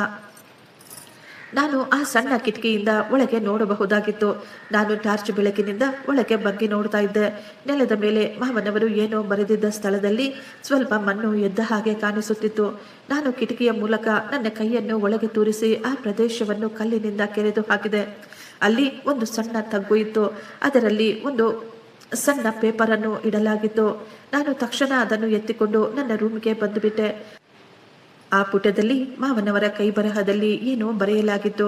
ರಮೇಶ್ ಮತ್ತು ರಮ್ಯಾ ನನ್ನನ್ನು ನಿಧಾನವಾಗಿ ಕೊಲ್ಲುತ್ತಿದ್ದಾರೆ. ನನ್ನ ಔಷಧಿಗಳ ಬಣ್ಣ ಕೂಡ ಬದಲಾಗಿ ಬಿಟ್ಟಿದೆ. ಅಂಜಲಿ, ನೀನೇ ನನ್ನ ಕೊನೆಯ ವಿಶ್ವಾಸ. ಈ 3 ನೋಟುಗಳನ್ನು ಯಾವತ್ತೂ ಬೇರೆ ಮಾಡಬೇಡ. ಅದೇ ನಿನ್ನನ್ನು ಸತ್ಯದವರೆಗೂ ಕರೆದುಕೊಂಡು ಹೋಗುತ್ತೆ. ಇದನ್ನು ಓದಿದ ತಕ್ಷಣ ನನ್ನ ಬೆನ್ನ ಮೂಲೆಯಲ್ಲಿ ನಡುಕ ಹುಟ್ಟಿಕೊಂಡಿತ್ತು. ಇವರ ದುರಾಸೆಯನ್ನು ನೋಡಿ ನಾನು ಕೇವಲ ಆಸ್ತಿಗಾಗಿ ಮಾಡುತ್ತಿರುವ ಜಗಳ ಎಂದುಕೊಂಡಿದ್ದೆ. ಆದರೆ ಅದು ಜಗಳವಲ್ಲ, ವಾಸ್ತವಕ್ಕೆ ಒಂದು ಯೋಜಿತ ಕೊಲೆಯ ಸಂಚಾಗಿತ್ತು. ನನ್ನ ಮಾವನವರಿಗೆ ತಮ್ಮ ಸಾವಿನ ಬಗ್ಗೆ ಮೊದಲೇ ಅರಿವಾಗಿತ್ತು. ಅವರು ನನ್ನನ್ನು ಉಳಿಸಲು ಇದೆಲ್ಲ ಮಾಡ್ತಾ ಇದ್ರು. ಆದರೆ ಈಗ ಸಂಕಟ ನನ್ನ ಮೇಲೆ ಕೂಡ ಬಂದಿತ್ತು. ರಮೇಶ್ಗೆ ಗೊತ್ತಾದರೆ ಈ ನೋಟುಗಳು, ಆ ಬೀಗ ನನ್ನ ಬಳಿ ಇದೆ ಎಂದು ಅವನು ನನ್ನನ್ನು ಕೂಡ ಜೀವಂತವಾಗಿ ಬಿಡೋದಿಲ್ಲ. ಮುಂದಿನ ಕೆಲವು ದಿನಗಳು ನನ್ನ ಪಾಲಿಗೆ ಯಾವುದೋ ಅಗ್ನಿ ಪರೀಕ್ಷೆಗಿಂತಲೂ ಕಡಿಮೆ ಇರಲಿಲ್ಲ. ರಮೇಶ್ ಮನೆಯನ್ನು ಮಾರಾಟ ಮಾಡಲು ಎಲ್ಲ ರೀತಿ ಪ್ರಯತ್ನ ಮಾಡ್ತಾ ಇದ್ದ. ಅವನು ನನಗೆ ಹೇಳ್ತಾ ಇದ್ದ, ಇನ್ನು 3 ದಿನದಲ್ಲಿ ಈ ಮನೆಯನ್ನು ನಾವು ಖಾಲಿ ಮಾಡಬೇಕು ಅಂತ. ನನ್ನ ಬಳಿ ತುಂಬಾ ಕಡಿಮೆ ಸಮಯವಿತ್ತು. ನಾನು ಈಗ ಆ ಬ್ಯಾಂಕನ್ನು ಹುಡುಕಾಡಿಕೊಂಡು ಹೋಗಬೇಕಾಗಿತ್ತು. ನಾನು ತಕ್ಷಣ ನನ್ನ ಗೆಳತಿ ಸರಿತಾಗೆ ಫೋನ್ ಮಾಡಿ ಅವಳಿಗೆ ಎಲ್ಲ ಹೇಳಿಬಿಟ್ಟೆ. ನಾವುಗಳು ಪ್ಲಾನ್ ಮಾಡಿದ್ದೆವು. ನಾನು ನನ್ನ ತವರಿಗೆ ಹೋಗಿ ಬರುತ್ತೇನೆ ಅಂತ ಹೇಳಿ ಹೊರಗೆ ಬಂದು ನೇರವಾಗಿ ಆ ಬ್ಯಾಂಕಿಗೆ ಹೋಗಬೇಕು ಅಂತ. ಆದರೆ ನನ್ನ ಭಾವ ರಮೇಶ್ ತುಂಬಾ ಬುದ್ಧಿವಂತನಾಗಿದ್ದ. ಅವರು ನನ್ನ ರೂಮನ್ನು ಹುಡುಕಾಡಲು ಶುರು ಮಾಡಿಬಿಟ್ರು. ಒಂದು ದಿನ ನಾನು ಸ್ನಾನ ಮುಗಿಸಿಕೊಂಡು ವಾಪಸ್ ಬಂದಾಗ ನಾನು ನೋಡಿದೆ, ರಮೇಶ್ ನನ್ನ ಅಲ್ಮಾರಿಯಿಂದ ಒಂದೊಂದೇ ಸೀರೆಗಳನ್ನು ತೆಗೆದು ನೆಲದ ಮೇಲೆ ಬಿಸಾಡುತ್ತಾ ಏನನ್ನೋ ಹುಡುಕಾಡುತ್ತಿದ್ದ. ಅದನ್ನು ನೋಡಿದ ತಕ್ಷಣ ನಾನು ಶಾಕ್ ಆಗಿಬಿಟ್ಟಿದ್ದೆ. ನನ್ನ ಹೃದಯ ಒಂದು ಕ್ಷಣ ನಿಂತಂತೆಯಾಗಿಬಿಟ್ಟಿತ್ತು. ಆ ನೋಟುಗಳನ್ನು ನಾನು ನನ್ನ ಅಮ್ಮನ ಫೋಟೋದ ಹಿಂದೆ ಬಚ್ಚಿಟ್ಟಿದ್ದೆ. ರಮೇಶ್ ಈಗ ಆ ಫೋಟೋದ ಹತ್ತಿರ ಹೋಗುವವನಿದ್ದ. ಅದೇ ಸಮಯದಲ್ಲಿ ರಮ್ಯಾ ಅವನನ್ನು ಹೊರಗೆ ಕರೆದಳು. ನಾನು ಕೊನೆಯ ಕ್ಷಣದಲ್ಲಿ ಬದುಕುಬಿಟ್ಟಿದ್ದೆ. ನಂತರ ನಾನು ಆ ನೋಟುಗಳನ್ನು ಲಂಗದ ಲಾಡಿಯಲ್ಲಿ ಸುತ್ತಿ ಇಟ್ಟು ನನ್ನ ಸೊಂಟಕ್ಕೆ ಕಟ್ಟಿಕೊಂಡೆ. ಮಾರನೆಯ ದಿನ ಬೆಳಿಗ್ಗೆ ನಾನು ನನ್ನ ಬ್ಯಾಗನ್ನು ತೆಗೆದುಕೊಂಡು ಹೊರಗೆ ಹೋಗಲು ರೆಡಿಯಾದೆ. ರಮೇಶ್ ನನ್ನ ಕಣ್ಣುಗಳನ್ನೇ ನೋಡುತ್ತಾ ಹೇಳಿದ್ರು, ಅಂಜಲಿ, ನೀನು ನಮ್ಮ ಬಳಿ ಏನಾದರೂ ಮುಚ್ಚಿಡಲು ಪ್ರಯತ್ನ ಪಡ್ತಾ ಇದೀಯಾ? ನನಗೆ ಚೆನ್ನಾಗಿ ಗೊತ್ತು, ಆ ಮುದುಕ ನಿನ್ನ ಕೈಗೆ ಏನನ್ನೋ ಕೊಟ್ಟಿದ್ದಾನೆ. ನೀನು ಸೈಲೆಂಟ್ ಆಗಿ ಅದನ್ನು ನಮಗೆ ಕೊಟ್ರೆ ನಾನು ನಿನಗೆ ಕೂಡ ಭಾಗ ಕೊಡುತ್ತೇವೆ. ಇಲ್ಲದಿದ್ದರೆ ಚೆನ್ನಾಗಿ ನೆನ್ಪಿಟ್ಕೋ, ಈ ಮನೆಯಿಂದ ಹೊರಗೆ ಹೋಗುವ ದಾರಿಗಳು ತುಂಬಾ ಅಪಾಯಕಾರಿಯಾಗಿರುತ್ತವೆ. ಅವನ ಈ ಬೆದರಿಕೆಗೆ ನಾನು ಹೆದರಿಕೊಂಡಿದ್ದೆ. ಆದರೆ ನಾನು ತೀರ್ಮಾನ ಮಾಡಿಕೊಂಡಿದ್ದೆ. ಈಗ ನಾನು ಧೈರ್ಯ ತಂದುಕೊಂಡು, ಬಾವಾ, ನನ್ನ ಬಳಿ ಏನೂ ಇಲ್ಲ, ನಿಮಗೆ ನಂಬಿಕೆ ಇಲ್ಲದಿದ್ರೆ ನೀವು ನನ್ನ ಬ್ಯಾಗನ್ನು ಚೆಕ್ ಮಾಡಿಕೊಳ್ಳಿ ಅಂತ ಬ್ಯಾಗನ್ನು ಅವರ ಮುಂದೆ ತೋರಿಸಿದೆ ಅಷ್ಟೇ. ಅವರು ತಕ್ಷಣ ನನ್ನ ಬ್ಯಾಗು ಕಸಿದುಕೊಂಡು ಹುಡುಕಾಡಿದ್ರು. ಅದರಲ್ಲಿ ಕೇವಲ ಕೆಲವೊಂದು ಬಟ್ಟೆಗಳು ಮಾತ್ರ ಇದ್ವು. ಆದ್ದರಿಂದ ಅವರು ನನ್ನನ್ನು ಹೋಗಲು ಬಿಟ್ಟರು. ಆದರೆ ನನಗೆ ಚೆನ್ನಾಗಿ ಗೊತ್ತು ಅವರು ನನ್ನನ್ನು ಹಿಂಬಾಲಿಸುತ್ತಾರೆ ಎಂದು. ನಾನು ನೇರವಾಗಿ ರೈಲ್ವೆ ಸ್ಟೇಷನ್ಗೆ ಹೋದೆ. ಟ್ರೈನಿನಲ್ಲಿ ಕುಳಿತುಕೊಳ್ಳುವ ಬದಲು ನಾನು ಹಿಂದೆ ಗೇಟಿನಿಂದ ಹೊರಗೆ ಬಂದು ಒಂದು ಆಟೋದಲ್ಲಿ ಕುಳಿತುಕೊಂಡೆ. ನಾನು ಈಗ ಆ ಸಣ್ಣ ಬ್ಯಾಂಕನ್ನು ಹುಡುಕಿಕೊಂಡು ಹೊರಟೆ. ದಾರಿಯುದ್ದಕ್ಕೂ ನನಗನ್ನಿಸುತ್ತಿತ್ತು ಯಾವುದೋ ಕಾರು ನನ್ನನ್ನು ಹಿಂಬಾಲಿಸುತ್ತಿದೆ ಎಂದು. ನಾನು ಆ ಬ್ಯಾಂಕಿಗೆ ಹೋದಾಗ ನನ್ನ ಹೃದಯ ಬಡಿತ ತುಂಬ ಹೆಚ್ಚಾಗಿ ಬಿಟ್ಟಿತ್ತು. ಆ ಬ್ಯಾಂಕು ಬ್ರಿಟಿಷರ ಕಾಲದ ಒಂದು ಹಳೆಯ ಬಂಗಲೆಯ ರೀತಿ ಅನ್ನಿಸುತ್ತಿತ್ತು. ನಾನು ನೇರವಾಗಿ ಕೌಂಟರ್ಗೆ ಹೋಗಿ ಆ ಬೀಗವನ್ನು ಅವರಿಗೆ ತೋರಿಸಿದೆ. ವಯಸ್ಸಾದ ಮ್ಯಾನೇಜರ್ ನನ್ನನ್ನು ಮೇಲಿನಿಂದ ಕೆಳಗಿನವರೆಗೂ ನೋಡುತ್ತಿದ್ದರು. ಅವರು ನಿಧಾನವಾಗಿ ಹೇಳಿದರು, ರಾಮಚಂದ್ರ ಅವರ ಸೊಸೆನಾ? ನಾನು ಹೌದು ಅಂತ ಹೇಳಿ ನನ್ನ ID ಕಾರ್ಡನ್ನು ತೋರಿಸಿದಾಗ ಅವರು ನನ್ನನ್ನು ಒಂದು ಹಳೆಯ ರೂಮಿಗೆ ಕರೆದುಕೊಂಡು ಹೋಗಿ ಒಂದು ರಿಜಿಸ್ಟರ್ ಓಪನ್ ಮಾಡಿ ಆ 3 ನೋಟುಗಳ ಬಗ್ಗೆ ಕೇಳಿದರು. ನಾನು ಆ ಹಳೆಯ ನೋಟುಗಳನ್ನು ಅವರಿಗೆ ತೋರಿಸಿದಾಗ ಅವರ ಕಣ್ಣುಗಳಲ್ಲಿ ಎಷ್ಟೊಂದು ಹೊಳಪು ಬಂದು ಬಿಟ್ಟಿತ್ತು. ಅವರು ಆ ನೋಟುಗಳನ್ನು ಒಂದು ವಿಶೇಷವಾದ ಬೆಳಕಿನ ಕೆಳಗೆ ಇಟ್ಟು ಏನನ್ನೋ ಚೆಕ್ ಮಾಡಿದರು. ಮ್ಯಾನೇಜರ್ ತುಂಬಾ ನಿಧಾನವಾಗಿ ಹೇಳಿದರು, ರಾಮಚಂದ್ರ ಅವರು 10 ವರ್ಷದ ಮೊದಲು ಈ ವ್ಯವಸ್ಥೆಯನ್ನು ಮಾಡಿದ್ರು.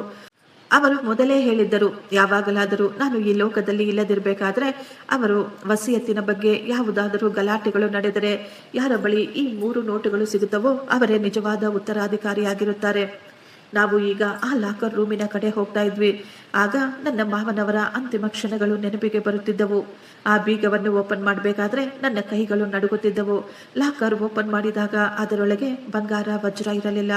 ಅದರಲ್ಲಿ ಕೇವಲ ಒಂದು ಹಳೆಯ ಡೈರಿ ಮತ್ತು ಕೆಲವೊಂದು ಕಾಗದ ಪತ್ರಗಳಿದ್ದವು. ಆ ಡೈರಿ ಓಪನ್ ಮಾಡಿದಾಗ ಅದರಲ್ಲಿ ಬರೆದಿರುವ ಅಕ್ಷರಗಳನ್ನು ನೋಡಿ ನನ್ನ ನಿಂತ ನೆಲವೇ ಕುಸಿದಂತೆ ಆಗ್ಬಿಟ್ಟಿತ್ತು.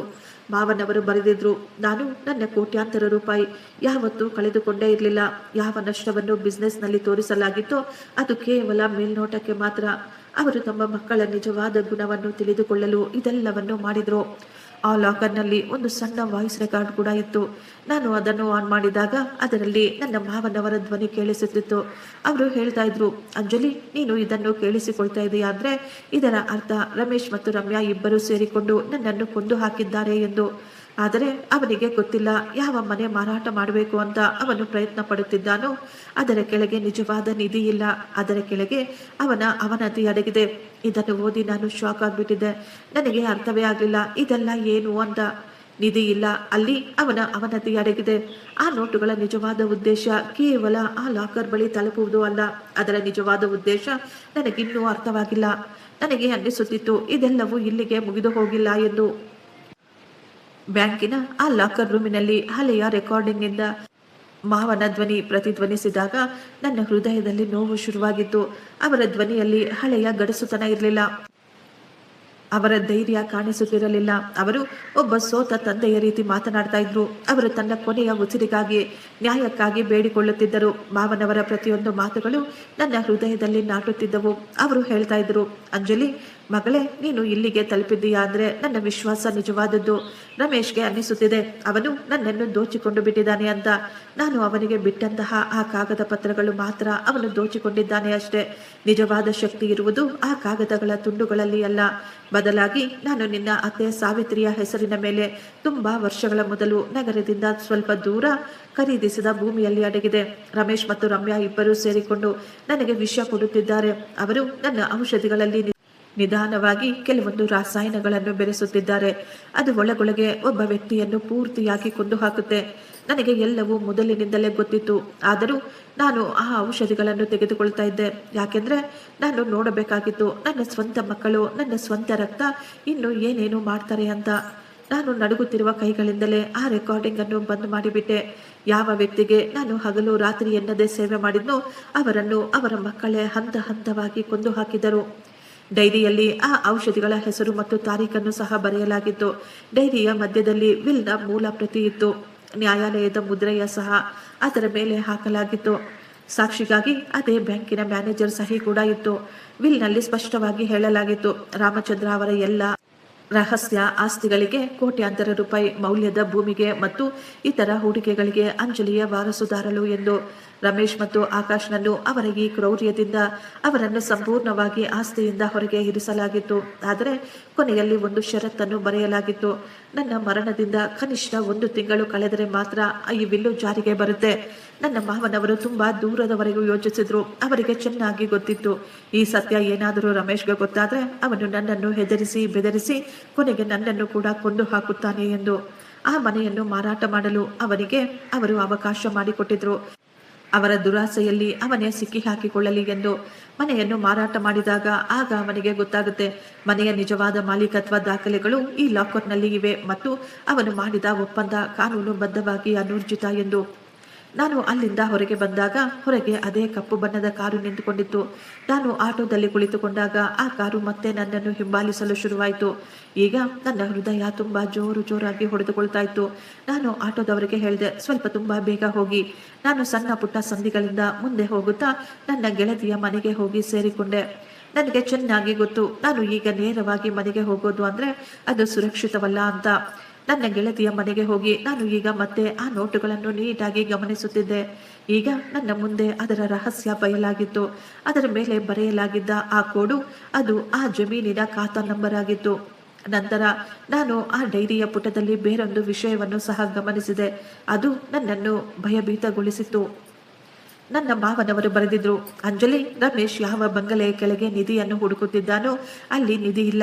ಬದಲಾಗಿ ನನ್ನ ತಮ್ಮನ ಆಸ್ತಿಗಳು ಮತ್ತು ಒಂದು ರಹಸ್ಯ ಇದೆ. ಅದಕ್ಕಾಗಿಯೇ ರಮೇಶ್ ಈ ದಿನ ಇಷ್ಟೊಂದು ಕ್ರೂರವಾಗಿ ಬಿಟ್ಟಿದ್ದಾನೆ. ಈ ಮಾತು ಓದಿದ ತಕ್ಷಣ ನಾನು ಶಾಕ್ ಆಗಿಬಿಟ್ಟಿದೆ. ಏನು, ನನ್ನ ಮಾವನವರ ತಮ್ಮನ? ನನಗೆ ಯಾವತ್ತೂ ಯಾರು ಏನೂ ಹೇಳಲೇ ಇಲ್ವಲ್ಲ. ಅವರಿಗೆ ಒಬ್ಬ ತಮ್ಮ ಕೂಡ ಇದ್ದಾನೆ ಎಂದು. ರಮೇಶ್ ತನ್ನ ಸ್ವಂತ ಚಿಕ್ಕಪ್ಪನ ಜೊತೆ ಕೂಡ ಏನಾದರೂ ಕೆಟ್ಟದು ಮಾಡಿದ್ದಾರಾ ಎಂದು ನಾನು ಯೋಚಿಸುತ್ತಿದ್ದೆ. ಆಗಲೇ ನನ್ನ ಫೋನ್ ರಿಂಗ್ ಆಗಿತ್ತು. ಫೋನ್ ಸೌಂಡ್ಗೆ ನಾನು ಬೆಚ್ಚಿ ಬಿದ್ದಿದ್ದೆ. ಅದು ಆಕಾಶ್ನ ಫೋನ್. ಅವನ ಧ್ವನಿಯಲ್ಲಿ ಎಷ್ಟೊಂದು ಗಾಬರಿ ಕಾಣಿಸ್ತಾ ಇತ್ತು. ಅಂಜಲಿ, ಅಣ್ಣನಿಗೆ ಗೊತ್ತಾಗ್ಬಿಟ್ಟಿದೆ ನೀನು ಬ್ಯಾಂಕಿಗೆ ಹೋಗಿದ್ದೆ ಅಂತ. ಅವನು ಹುಚ್ಚನ ರೀತಿ ನಿನಗಾಗಿ ಹುಡುಕಾಡ್ತಾ ಇದ್ದಾನೆ. ರಮ್ಯಾ ಅತ್ತಿಗೆ ಹುಚ್ಚಿಯ ಹಾಗೆ ನಿನ್ನ ರೂಮನ್ನೆಲ್ಲ ಹಾಳು ಮಾಡಿಬಿಟ್ಟಿದ್ದಾಳೆ. ನೀನು ಈಗಲೇ ಮನೆಗೆ ಬರಬೇಡ ಅಂತ ಹೇಳಿದ್ರು.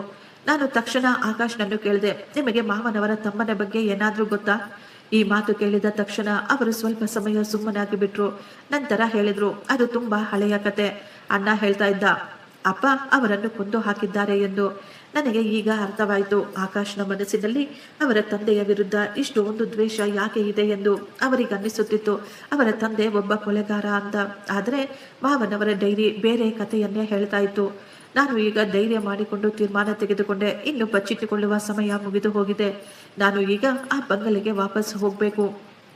ನಾನು ನನ್ನ ಗೆಳತಿಗೆ ಪರಿಚಯವಿರುವ ಒಬ್ಬ ಇನ್ಸ್ಪೆಕ್ಟರ್ಗೆ ಫೋನ್ ಮಾಡಿ ಎಲ್ಲ ಸತ್ಯವನ್ನು ಅವರಿಗೆ ಹೇಳಿಬಿಟ್ಟೆ. ನಾನು ಅವರಿಗೆ ಹೇಳಿದೆ, ನೀವು ಆ ಬಂಗಲೆಯ ಹೊರಗೆ ನಮಗಾಗಿ ಬನ್ನಿ ಎಂದು. ನಾನು ಬಂಗಲೆಗೆ ಹೋದಾಗ ಅಲ್ಲಿ ಎಷ್ಟೊಂದು ನಿಶಬ್ದವಿತ್ತು. ಗೇಟಿನ ಒಳಗೆ ಕಾಲಿಟ್ಟ ತಕ್ಷಣ ರಮೇಶ್ ನನ್ನ ಮುಂದೆ ಬಂದು ನಿಂತುಕೊಂಡಿದ್ರು. ಅವರ ಕೈಯಲ್ಲಿ ಅದೇ ಹಿತ್ತಾಳೆ ಚೆಂಬು ಇತ್ತು. ಅದರಿಂದಲೇ ಅವರು ಮಾವನವರನ್ನು ಹೊಡೆದಿದ್ರು. ಅವರ ಮುಖದ ಮೇಲೆ ಒಂದು ಭಯಾನಕವಾದ ನಗು ಕಾಣಿಸುತ್ತಿತ್ತು.